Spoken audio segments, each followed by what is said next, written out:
coaching staff did a really good job of preparing our kids. We had a lot to play for. We had our seniors.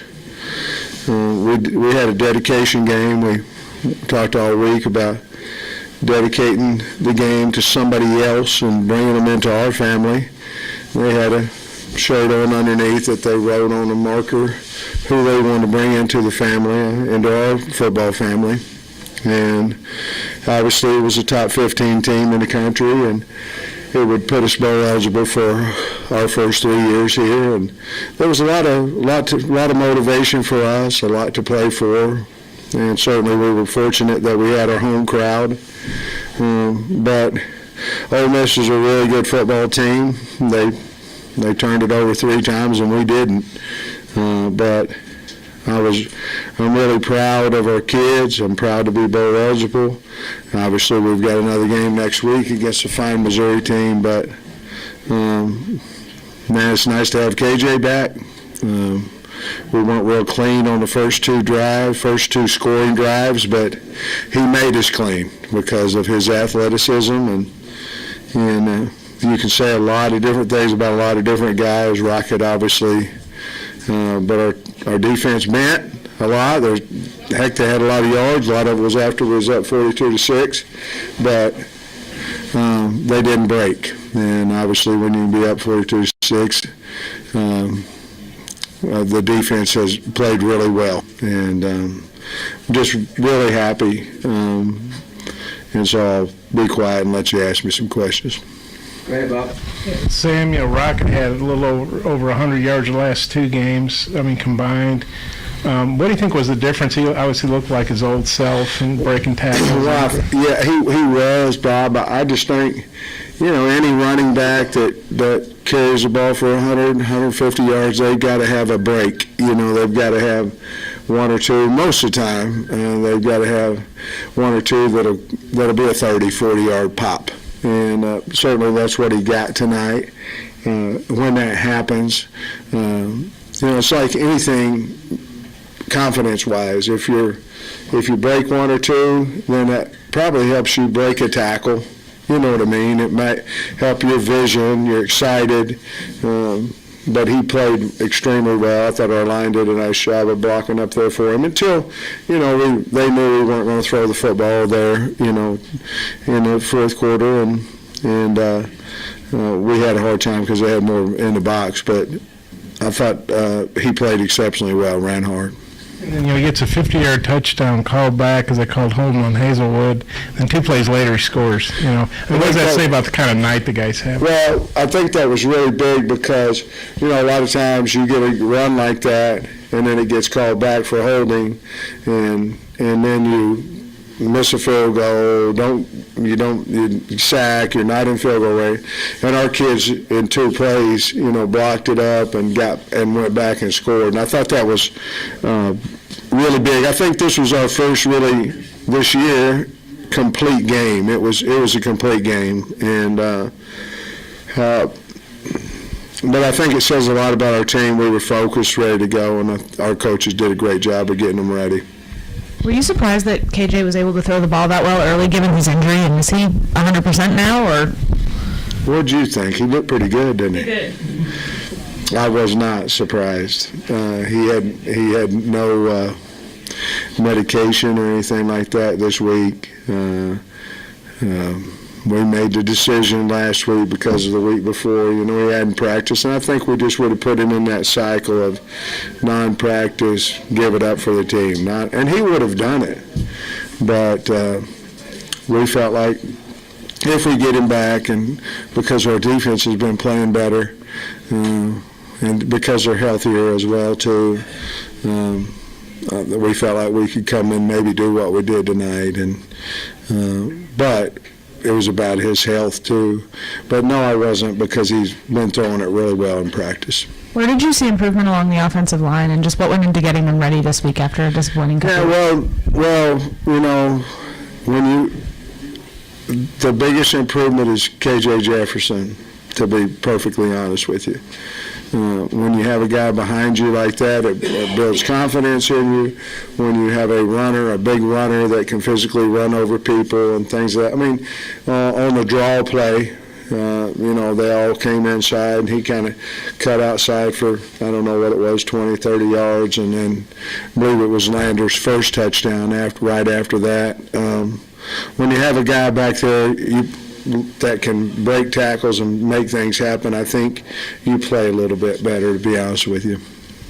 I think your first handful of runs tonight really didn't get much. Was there an adjustment made, or just a matter of the team blocking it up better, or what did you think? No, Cody, we had talked about it, the very first play, we figured out what they were going to do, and they were going to back here, they were going to plug, away from the back. And then after that didn't work, they were going to plug away from the back and twist the backside.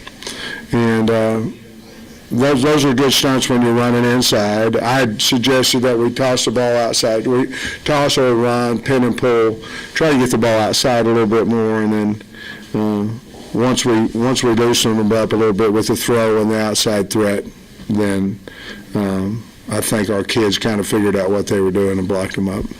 And Ole Miss had a couple of touchdowns called back by holding penalties. Yeah. How much do you think that maybe helped the defense's confidence, those plays? Well, I think it was big. The officials did a really nice job, I thought, but I think those were two really big plays of the game.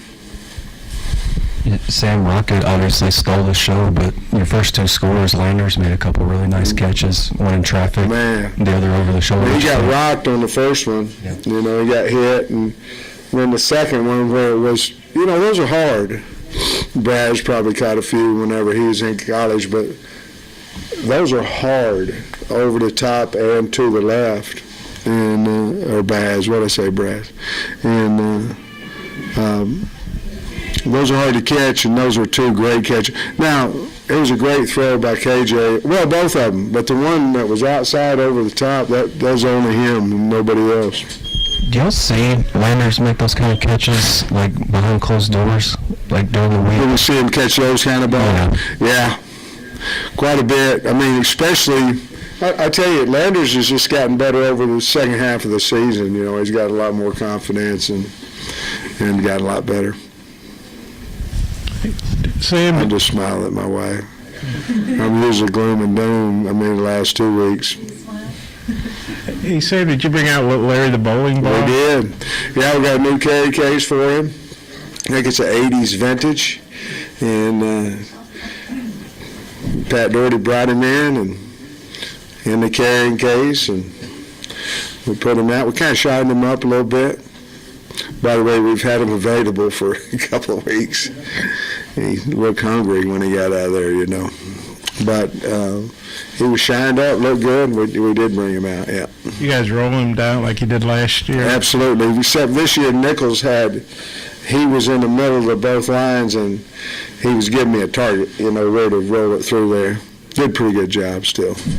And obviously, you obviously want to win Missouri no matter what, but the fact that you're bowl eligible and you're not, I think if they beat New Mexico State, they're trying to get bowl eligible too. How good is it to have that pressure off, or that burden lifted, or whatever you want to call it? I think it's big, and I've caught some heck because I said one of our goals is to go bowling, and one of our goals is to go to a bowl. Because you can go to the Fiesta, the Liberty, the Cotton, there's a lot of bowls. I didn't say what bowl. I just said we wanted to go to a bowl, and obviously we want to go to the best possible bowl we can go to, and more wins, the better possibility of bowls you get, more. And so we want to. Obviously, Missouri's a rival of us, and they're playing really good ball. But so are we. So I'm sure it'll be a great game. This is the last time Bumper played in this stadium. Just what did he mean to y'all, and how special is it to send him out like this? A lot of guys don't know that how beat up Bumper's been all year. Bad. sore, he's hurt, and he just continues to keep coming back and playing. Now, we're limiting him a little bit more, and trying to take a little bit of the pressure, the pounding off of him and things, but he's really toughed out the last probably 6 weeks that a lot of guys wouldn't even play, and he's out there buzzing his butt. So to answer your question, to come back, and then I think there's some things, he probably wouldn't talk about it, maybe he has, but the record was a big deal, but also I think he wanted to be a captain, and he hadn't been, and I think that was a big deal for him. It would be, I'm sure it is for everybody. Sam, do you feel like after playing last week in the cold that you guys were prepared for it tonight? Yeah, I think so, and again, our defense played exceptional last week, I thought, but yes, to answer your question, and we practiced in it all week, and yes, I think that helps us. I don't know what temperature it was at Mississippi or what they did or what Lane and them did, but yeah, I think it did. Especially, we caught the ball well, we hung on to the ball well, we threw the ball well. Those are things that cold bothers, and man, it didn't look like it bothered us today. Sam, you're up 35.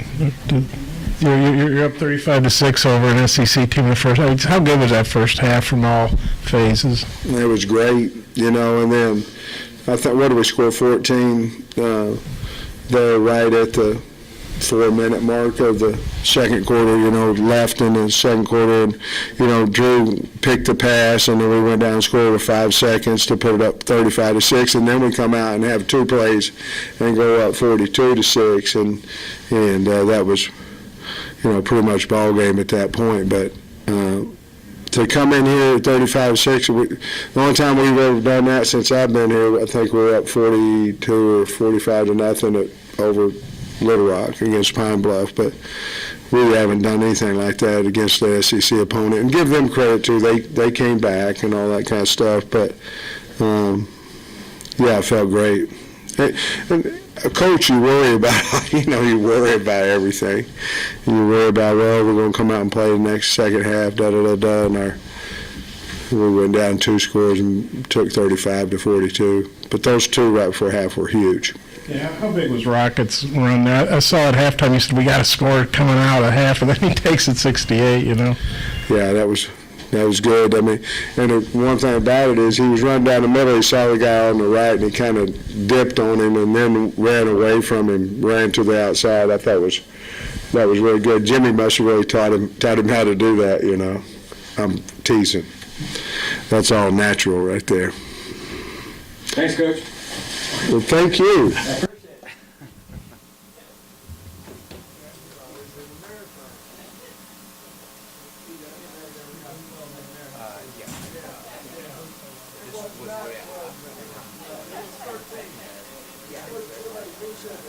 This ball.